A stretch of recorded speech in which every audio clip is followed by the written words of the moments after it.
अगर आप ज्यादा चिंता करते हैं तो यह वीडियो आपके लिए है। इसको अवश्य पूरा सुने।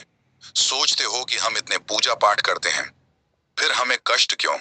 आप सोच रहे हैं कि फिर जब अनंत जन्मों के पाप नष्ट हो जाते हैं, तो ये कौन से जन्म का पाप भोग रहे हैं?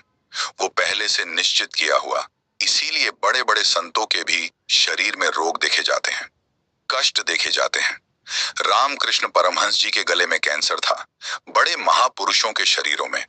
तो चूंकि शरीर रचना के समय वो रच दिया गया है, अब भजन में इतनी ताकत होती कि वो मिटा दे।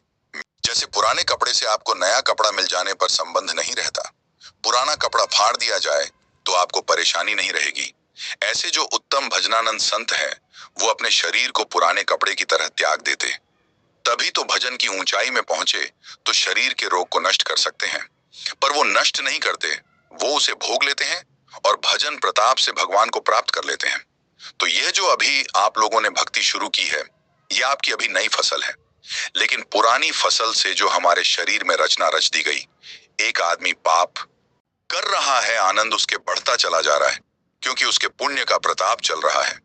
और जिस दिन यह पुण्य का प्रताप खत्म हुआ और यह पाप कर्म और पूर्व पाप कर्म मिले, तो ब्लास्ट हो जाएगा, नष्ट हो जाएगा।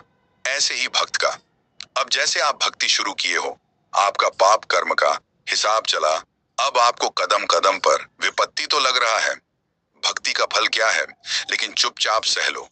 यह नवीन भक्ति का फल और पुराना पुण्य जब लागू होगा और दोनों मिश्रित होंगे, पाप नष्ट हो जाएगा, तो जय जयकार मच जाएगी, आनंद जाएगा, चारों तरफ से अनुकूलता ही दिखाई देगी।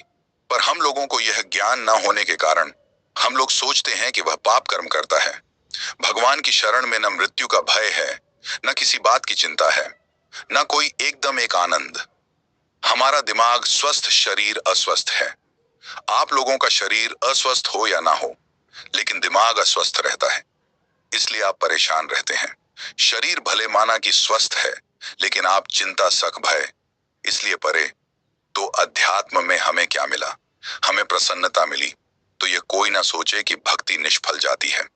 यह भक्ति में नहीं कि हम भक्ति शुरू की तो हमारे अनंत जन्मों के जब पाप नष्ट हो गए, तो किस पाप का, जिस पाप से निकालकर हमारे शरीर की रचना हुई है, वो तो पहले हो गई ना। शरणागति तो हम अब हो रहे हैं, तो अब हमको सामर्थ्य मिलेगी सहने की, भोगने की।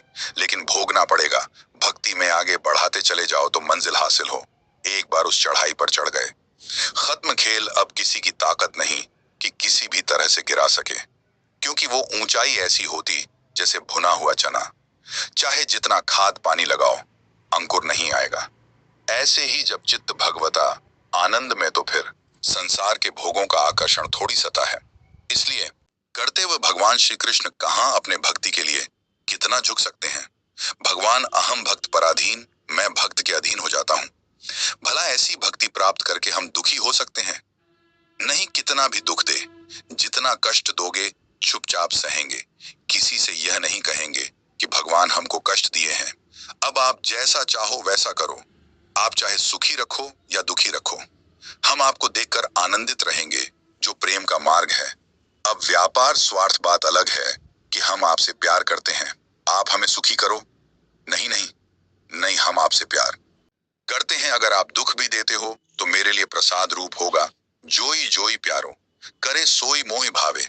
प्यारे जैसा चाहे वैसे मुझे रखो। इसलिए भक्ति का फल यह नहीं कोई सोचे कि मेरे जीवन में दुख ही नहीं आएगा। दुख आएगा, क्योंकि पहले से निश्चित हो चुका है। दुख सहने की सामर्थ्य भक्ति देगी। एक दुख में कोई नाचे, ये केवल भक्त में होगा, दूसरी जगह नहीं होगा। भक्ति हमें सहन करना सिखाती है। यह हमारे पूर्व जन्मों से जो निकला हुआ हिस्सा है, वो है। और जो गोदाम जमा है उसमें आग लग जाएगी। सन्मुख हुए जीव, म जब है, जन्म कोट यज्ञ नासो तब है। उसमें आग लग गई, पर यह भोगना पड़ेगा। इसीलिए विवेक पूर्वक चलो। भक्ति में अशरात बात जाने दो। सुमिर पवन सुत पावन नामू, अपने बस करी राखे रामू। दोस्तों, वीडियो पसंद आई हो तो लाइक सब्सक्राइब करें और अपने दोस्तों को भी शेयर करें। इसी तरह भक्ति से जुड़े रहें।